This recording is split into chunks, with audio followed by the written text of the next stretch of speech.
Blockbuster Video had the market cornered in video rentals. Back in my day, you would go on a Friday night to Blockbuster Video and you would spend an hour trying to figure out what movie you were going to watch, and just to make sure that they had enough copies that you could actually rent. And they had cornered the market in video rentals based on three guiding principles. Their guiding principles were that they would be convenient, value-based, and family-friendly entertainment. Those were the three guiding principles of Blockbuster Video.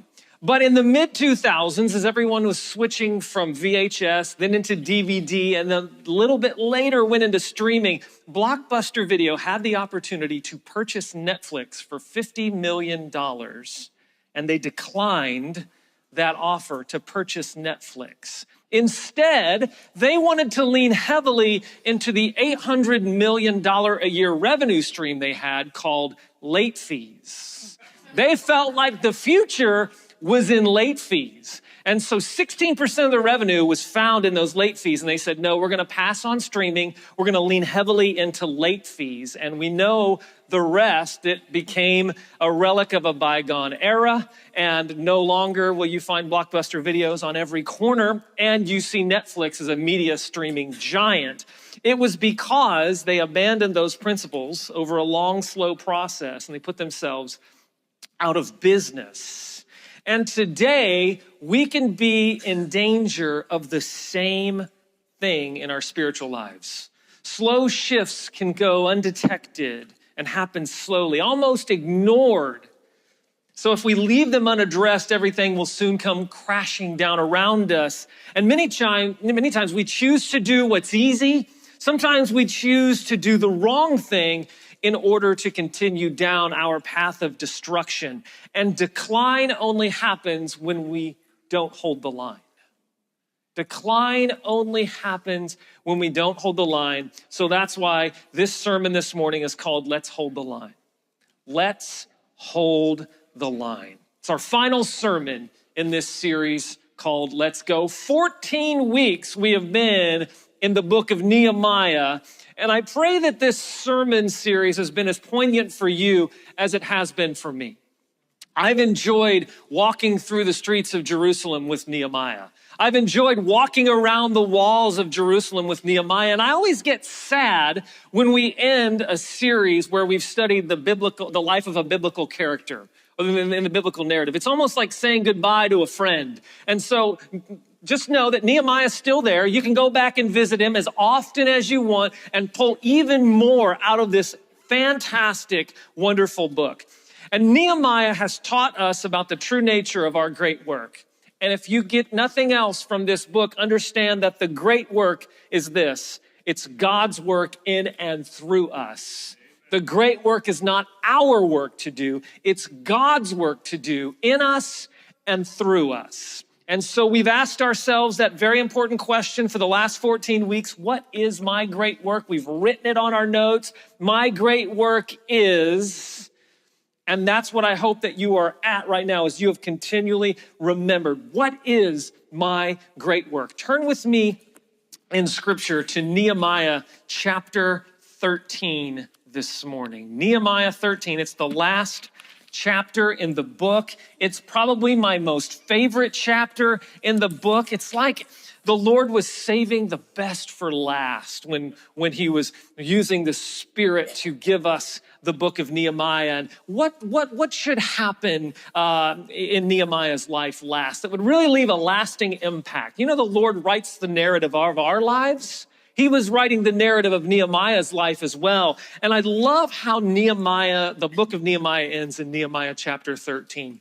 It's in this final chapter of the book that we will find the same generation that rebuilt the walls of Jerusalem, 1.5 miles of walls, in 52 days. It's that same generation that watched God do something incredible in their lives, finding them in moral and spiritual decline because they failed to hold the line against sin and compromise. The same people who watched God work through them to build the walls are now crumbling down. And what we will see in Nehemiah 13 is Nehemiah's response. This chapter teaches us that if this generation can drift, any generation can drift. And so look with me, Nehemiah chapter 13, first 3 verses. Let's take a look at what is happening in Nehemiah 13. It says, on that same day, as the book of Moses was being read to the people, the passage was found that said no Ammonite or Moabite should ever be permitted to enter the assembly of God. For they had not provided the Israelites with food and water in the wilderness, and instead they hired Balaam to curse them, though our God turned the curse into a blessing. When this passage of the law was read, all those of foreign descent were immediately excluded from the assembly.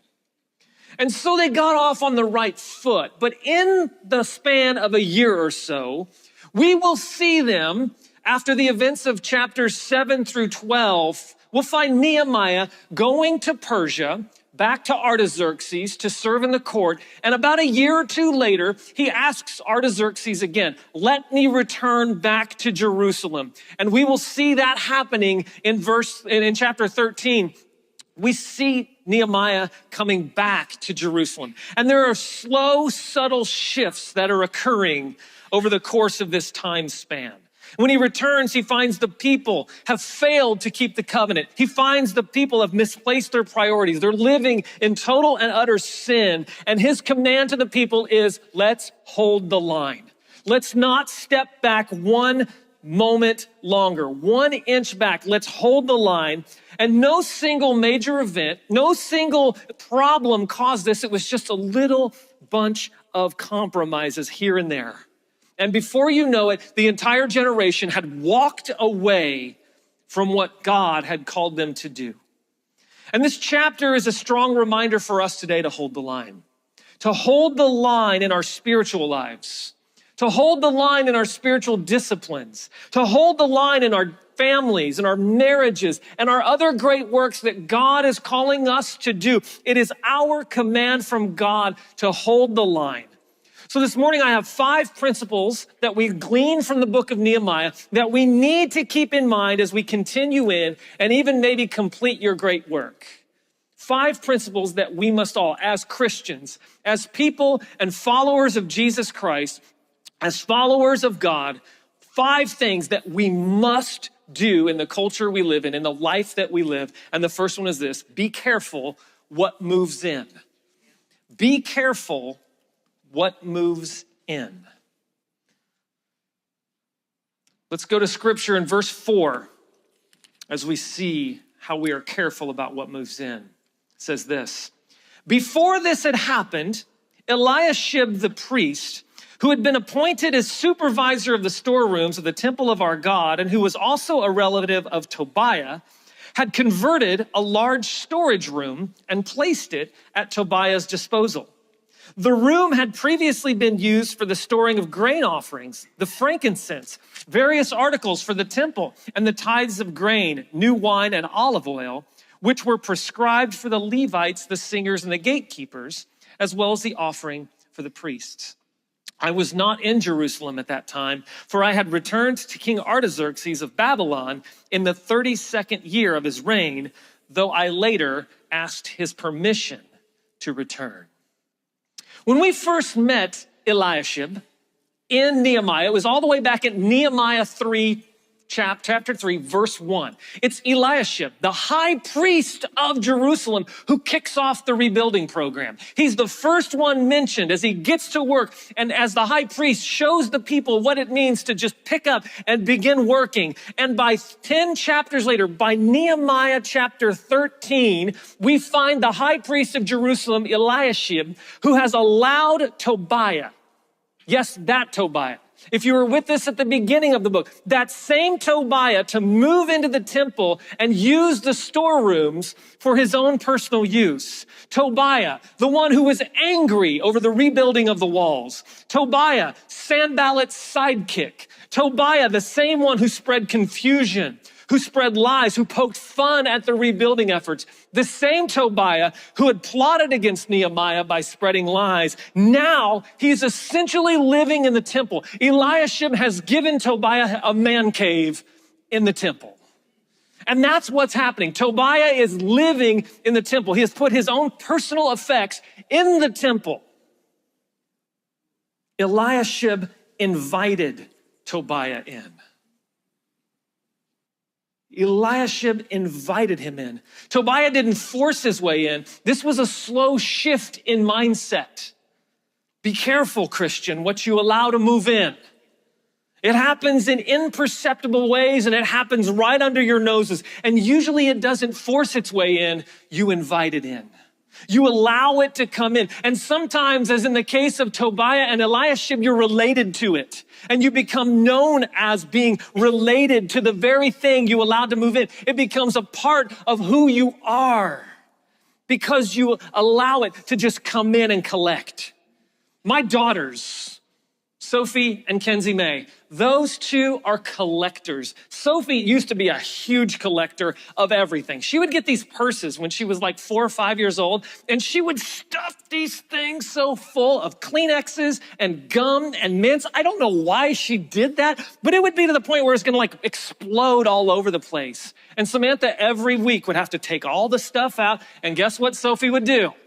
Jam it all back full of stuff. I don't know what it was about having like a full purse. I don't know what it was about that, but it was just something that she did. Kenzie May, my Kenzie, she loves to collect. We'll walk into her room and there will be rocks and shells and like bric-a-brac and stuff from like Kinder eggs, just all over her room, just all over her desk. And I'm like, what happened here? And I'll say, we got to get rid of this. So Samantha and I will clean her room out, get all that stuff away. And within a week, we got a whole new collection of rocks and shells and bric-a-brac and little toys and things. I'm like, where do these stickers come from? How do these things show up? It's just this thing how do we allow this stuff to accumulate? We probably all have a room like that in our house or maybe a part of our garage or a drawer that these things just accumulate. We clean it all out and then it all comes back again. But do you know what you have to do? You have to promptly deal with it. You have to take care of it. And it's time to take a long, hard look at your life and ask the Holy Spirit to show you what you've allowed to move in. Be careful about what you ask, because when you ask the Holy Spirit to show you, He will. Jealousy, rage, bitterness, lust, shame, anger, strife. He will show you what you've allowed to move in. And you might ask yourself, how did that even get there? But then you have to address it the same way Nehemiah does. You have to address the problem the same way Nehemiah does, the same way he does in response to Eliashib's flagrant disregard for the things of God. So we are careful about what moves in, and we must do what Nehemiah does. And that's the second point, remove what needs to go. We must remove what needs to go. Verse 7. Take a look at verse 7 with me. We're going to look at 7 through 9. Remove what needs to go. I love this. This is just, this chapter is so good. Nehemiah is just, he's had it. Verse 7. When I arrived back in Jerusalem, I learned about Eliashib's evil deed in providing Tobiah with a room in the courtyards of the temple of God. I became very upset and threw all of Tobiah's belongings out of the room. Then I demanded that the rooms be purified, and I brought back the articles of God's temple, the grain offerings, and the frankincense. And now Nehemiah returns to Jerusalem with a vengeance. He has had enough.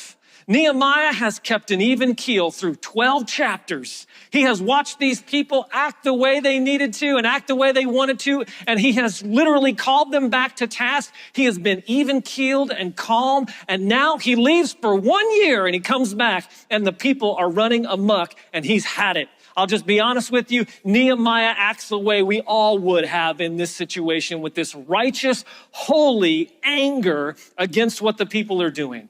He doesn't hesitate to deal with the situation. Like a scene from a movie. He goes into this temple room and he just starts throwing everything out of the room. I'm just picturing it like in movies when the wife gets mad at the husband and just starts throwing all of his belongings out on the front lawn. I can see him like kicking things out the door. He's angry. Why is Tobiah allowed to bring these things in, and he throws them all out into the temple courts and he says, get this stuff out of here. He storms into the storeroom. He throws it all out and then has it purified. Not just cleaned out, but purified as well. Don't miss that point. But Tobiah is an enemy of the Jews, and he's been allowed in. And on top of that, he wasn't even supposed to be there anyway. He is not of Hebrew blood. He was not supposed to be there, but here he is, invited, taking up residence where he doesn't belong. And the response by Nehemiah is immediate removal, total eviction. Get him and his stuff out of here. When we lived in Georgia, we dealt with Argentine ants. And what's crazy about that is Samantha keeps an impeccable house. And so when she called me at my office one day and said, "You've got to come home, we have ants," I said, I need to figure out what is going on. I walk in the door and I see a trail of ants from our back door across our kitchen and into our pantry.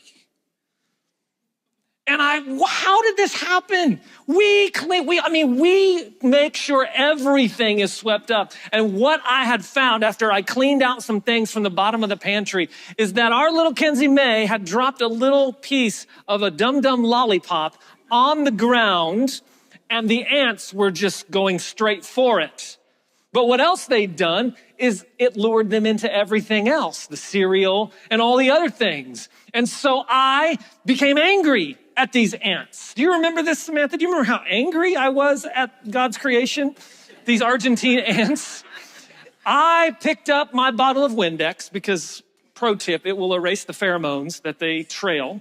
So I got my Windex, I got my tarot. I stood in front of them like Gandalf in Lord of the Rings, and I was like, "You shall not pass." And I went to town on those ants. And I eradicated every trace of those ants. And then I went into the pantry and I took everything out of that pantry that would be a lure to those ants, and I threw it away because those ants would not come back. I eliminated every trace. And in a connection to Nehemiah, Jesus saw the foolishness going on in the temple. In John chapter 2, verses 16 through 17, Jesus walks into the temple court seeing the same foolishness going on. Then going over to the people who sold doves, he told them, "Get these things out of here. Stop turning my Father's house into a marketplace." And then his disciples remembered this prophecy from the scriptures: passion for God's house will consume me.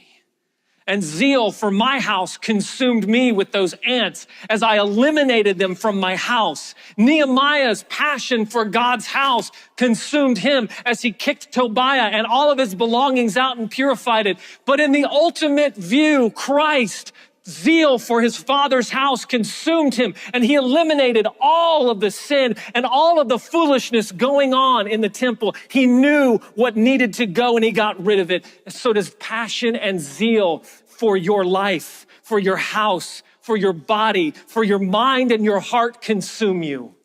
Or do you just allow it to keep setting up shop and let those ants keep marching? Do you let the doves keep being sold in the temple courts? Do you allow things that shouldn't be in your life there? Or do you remove what needs to go? You know that it's there. You just have to kick it out. And we have this strange vision of following Jesus that we want to deal with the compromise. We want to deal with the compromise, but we refuse to get rid of it. We have this strange vision that we can follow Jesus and still live the way we want to any way we can. Following Jesus means things have to go. It's uncomfortable, and yes, those things have to go. And so after we get rid of what needs to go, the next principle that we will see about the great work is that we must maintain integrity. We must maintain integrity.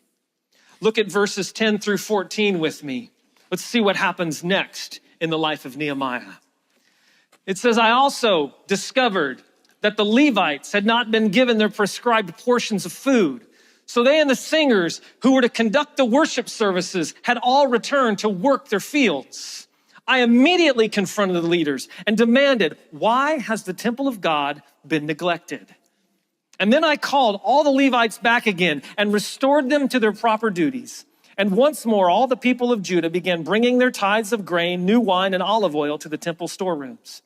I assigned supervisors for the storerooms, Shelemiah the priest, Zadok, the scribe, and Pedaiah, one of the Levites. And I appointed Hanan, son of Zakur, and grandson of Mattaniah as their assistant. These men had an excellent reputation, and it was their job to make honest distributions to their fellow Levites. Remember this good deed, O my God, and do not forget all that I have faithfully done for the temple of my God and its services. Nehemiah wasn't just concerned with the walls. Nehemiah was concerned with the people. He was concerned with everything God had instructed his people to do. And upon returning from Persia, he finds the Levites and the singers who were supposed to be ministering among the people with pitchforks in their hands, working out in their fields. And he says, no, that is not what's going to happen. He gets down to business again. He confronts the leaders. The word confronts in Hebrew is the word wahrabah. And wahrabah is the word that means brought a case. He put the leaders on trial. He brought them before him and said, we are going to deal with this right now. This was no, let's sort this out. I don't want to hurt your feelings. Maybe you got it miscommunicated to you. Maybe it's misconstrued. Maybe I miscommunicated. He brought the leaders before him. He knows what's happened. He's seen it happen with Eliashib, the high priest. They have compromised, and he will not let his integrity continue allowing them to bend the rules and ignore God's commands. That's not what Nehemiah will do. And he uses a very interesting word when he asks why the temple's been neglected. Do you see that word in verse 11, neglected? Maybe in my translation in NLT, it's neglected. He says, why has the temple of God been neglected? I want you to remember that word. What word? Neglected. I want you to turn back with me just a few pages to Nehemiah 10:39 in your scriptures. Remember, what's the word? Neglected. This is in the middle of the vow of the people, toward the end of the vow of the people in Nehemiah 10. They come before the Lord with contrition and broken hearts, and they say, we promise that we will do these things. Look at Nehemiah 10:39 with me. The people say this. The people and the Levites must bring these offerings of grain, new wine, and olive oil to the storerooms and place them in the sacred containers near the ministering priests, the gatekeepers, and the singers. We promise together not to what? Neglect the temple of our God. We promise not to neglect. Nehemiah comes back from Persia and says, why has the temple of God been neglected? He uses this word for a reason. He uses their own promise against them. He points out their lack of integrity. He calls them out with their own words. There's no wiggling out of this one. What you had promised to do is not happening. I love Toby. He's my boy. But when he will not make his bed, and I will walk into his room, son, make your bed. I'll get to it. Not just right this second. Hour later, son, make your bed. I'll get to it, just not right this second. And it just continues. And finally, the bed gets made. And this happened for a couple of months. And I was like Nehemiah. I had just gotten back from an airplane trip from Persia. And I'm just kidding, I didn't. But I was like, wow. No. I said, Toby, make your bed. I'll get to it, just not right this second. He came into the kitchen. And he said, Dad, my hair's getting long. So, of course it has been. I've been telling you that for months. He said, Dad, my hair's been getting long. I need you to make me a haircutting appointment. And you know what my answer was? I'll get to it, just not right this second. He didn't like to hear his own words used against him. He heard them in his mind and was like, oh, yeah, don't make a promise and not expect it to come back out. That's what Nehemiah does here. You said you wouldn't neglect the temple of God. Why is the temple of God neglected? And Nehemiah then reduces the leadership's influence and appoints his own supervisors. He appoints men of excellent reputation. And that phrase, excellent reputation, used in Hebrew means trustworthy. It means that they were, in many cases, this word in Hebrew is a word that means the support provided by a pillar. That which is used to hold something up. Nehemiah used men who were pillars because of their trustworthiness and their integrity. And in our great work, we must maintain integrity. In all aspects, we must carry out what we'll say we will do and not neglect it. Has God called you to follow him? Then follow him. Has God called you to serve? Then serve. Has God called you to pray for someone? Then pray for someone. Has God called you to lead your families well? Then lead your families well. Has God called you to give? Then give. Has God called you to care for someone? Then care for someone. You must maintain your integrity because your great work doesn't end today. It's not like we get to say, okay, my great work has been my marriage, and I am so glad I don't have to work on that anymore. This series is over. Hallelujah. Your great work continues even after a sermon series. Sermon series don't trump the work of God. Your great work continues till Jesus comes back, and then you will be completed, finished, and perfected in him. But until then, we've all got great work to do. And so your great work doesn't end today. It ends when God says it does. And it's our task to maintain our integrity and follow through with it, not letting it fall to the wayside like these hapless, weak, cowardly leaders. Instead, we rise up and we continue on in our great work. My next point is this. Our next principle to figure out is to not allow the smallest give. Don't allow the smallest give. Look at verse 15 with me. It keeps going. In those days, I saw men of Judah treading out their wine presses on the Sabbath, breaking Exodus 34:21. They were also bringing in grain, loading it on donkeys and bringing their wine, grapes, figs, and all sorts of produce to Jerusalem to sell on the Sabbath, breaking Leviticus 23:3 and Jeremiah 17:21 and 22.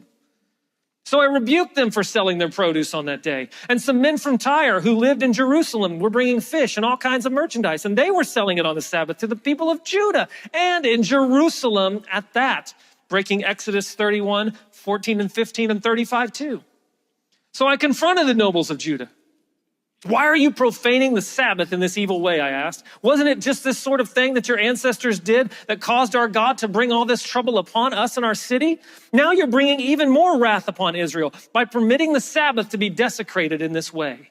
Then I commanded that the gates of Jerusalem should be shut as darkness fell every Friday evening and not to be opened until the Sabbath ended. I sent some of my own servants to guard the gates so that no merchandise could be brought in on the Sabbath day. The merchants and tradesmen with variety of wares camped outside Jerusalem once or twice. But I spoke sharply to them and said, what are you doing out here camping around the wall? If you do this again, I will arrest you. And that was the last time they came on the Sabbath. There were all kinds of Levitical and covenant laws being broken, especially those that caused them to go into exile in the first place. Nehemiah isn't having it once again. He says, I will arrest you. And now that phrase in the NLT is, I will arrest you, but it really is, I will lay hands on you. In other translations, I will lay hands on you. And it's not in a prayerful kind of way. It's best translated, I will stretch out my hand against you.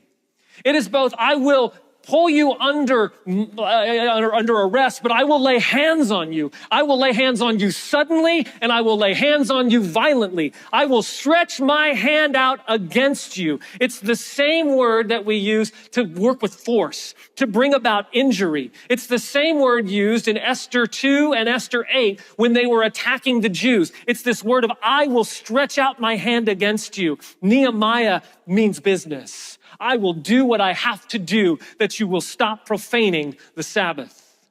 And these little gives that were happening came over time, not just one fell swoop. They were these just this once excuses. Just this once when you're on a diet, just this once, I'm just gonna break it. I'll get back on the wagon tomorrow. Just this once. We all know what happens. We find ourselves doing something we shouldn't do, partaking in something we shouldn't, and we say, just this once. It's the same just this once that David thought to himself as he was looking at Bathsheba from the top of the palace wall, and he thought, just this once, just this once. Just this once causes catastrophic failure. Just this once is almost never true, and it takes just one little give before something catastrophic can happen. Kenzie hates her seatbelt. She will not wear it. And I look back at her and I say, put your seatbelt on. She said, we're not going very far. Or she'll say, I'm in the back. Nothing bad can happen. Put your seatbelt on or I will pull over and this trip will take twice as long. Get it on. Because you know why? My job as her dad is to make sure that just this once doesn't turn into it was never a big deal in the past. And then when she starts driving, she doesn't wear a seatbelt. Dad never cared. It wasn't a big deal. It was just this once. Sin is always a big deal. Just this once doesn't have any weight with God. God takes sin seriously. You know how serious God takes sin? He became flesh and blood to die for our sin. And the only just this once that we need is when he stretched out his arms on Calvary and said, just this once, it is finished. That's all you need. But sin does not operate with a just this once mentality. The only just this once is him. Christ died for the forgiveness of our sin. And in your great work, don't allow the smallest give. Look at verse 22. Then I commanded the Levites to purify themselves and to guard the gates in order to preserve the holiness of the Sabbath.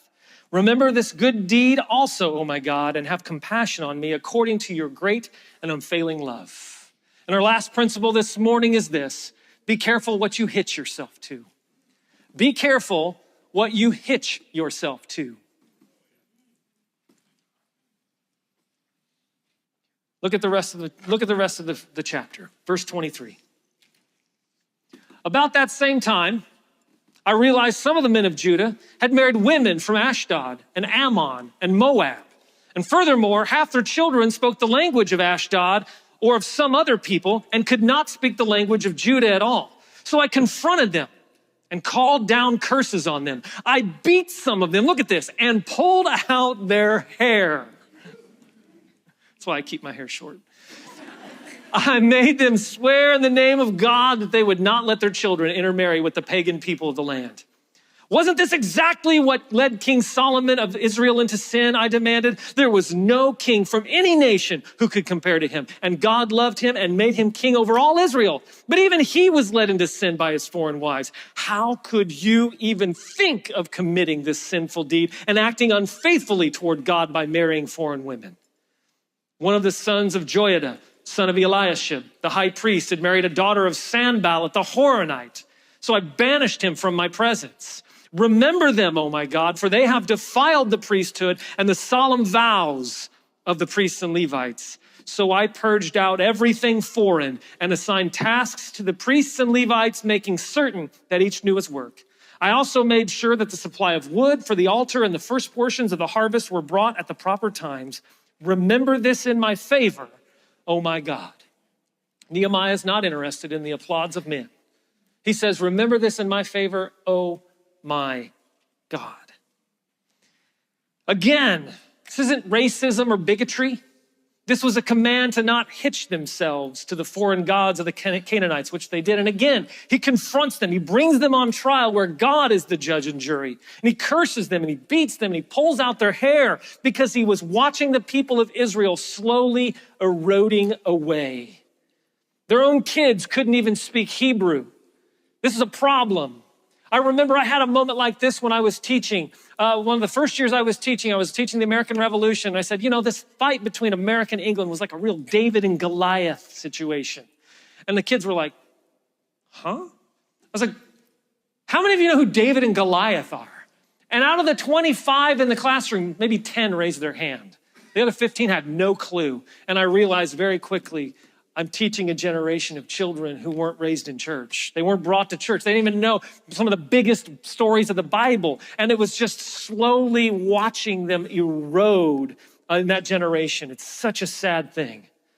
And I spoke about this earlier in the sermon from Nehemiah 10 on July 12th, so I'm not going to belabor the fact. But we have to be careful what we're hitched to. And don't think for a moment that you're beyond it, because Nehemiah uses Solomon as an example. He said, if Solomon can fall, so can you. If he can be tempted, so can we, so be careful. And notice Nehemiah's reaction again to the taint and infiltration of the sinful cultures around him. What's he do? He cleanses it.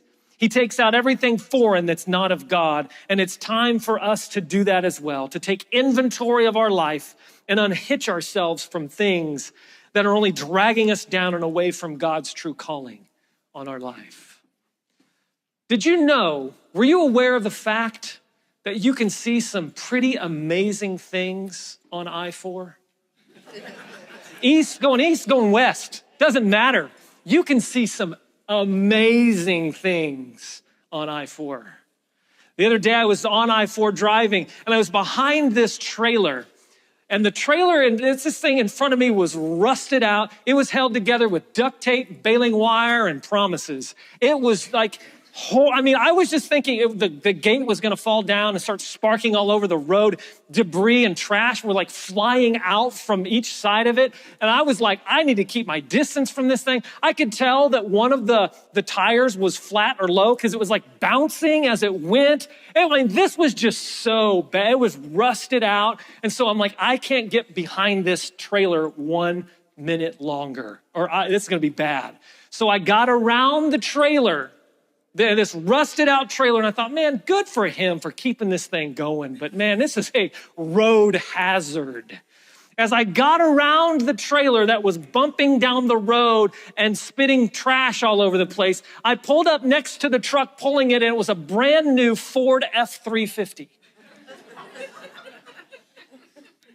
Why is this beautiful truck pulling this trash-looking trailer? Bro, like, get a little bit lower option, air conditioning, or don't get the CD player and just get a new trailer. Like, what in the world? It was such a strange sight to see a beautiful truck pulling this ugly trailer. I want you to connect the covenants with me in 1 Peter, because Peter had something to say about pulling trucks or pulling trailers with our beautiful trucks. Did you know that? In 1 Peter chapter 1, Peter talks to us, writes to the church, and he says, let me tell you about what you hitch yourself to. Let me tell you about under the new covenant of Jesus Christ and the salvation that comes from him alone. Be careful about what you hitch yourself to. Look at chapter 1, starting with verse 13. He says, so think clearly and exercise self-control. Look forward to the gracious salvation that will come to you when Jesus Christ is revealed to the world. So you must live as God's obedient children. Don't slip back into your old ways of living to satisfy your own desires. You didn't know any better then. But now you must be holy in everything you do, just as God who chose you is holy. For the scriptures say, you must be holy because I am holy. We have to remember who we are hitched to. You're a new creation. You are brand new. So quit hitching yourself to the junk of your past and the shame of the present and live in holiness only by the power of Jesus Christ alone. Stand with me this morning. As you stand, we're going to look at our response. How do we respond to this? It's this. Father, you are holy, and through you, we are being made holy. Guide us in your ways, unhitched from the world's way.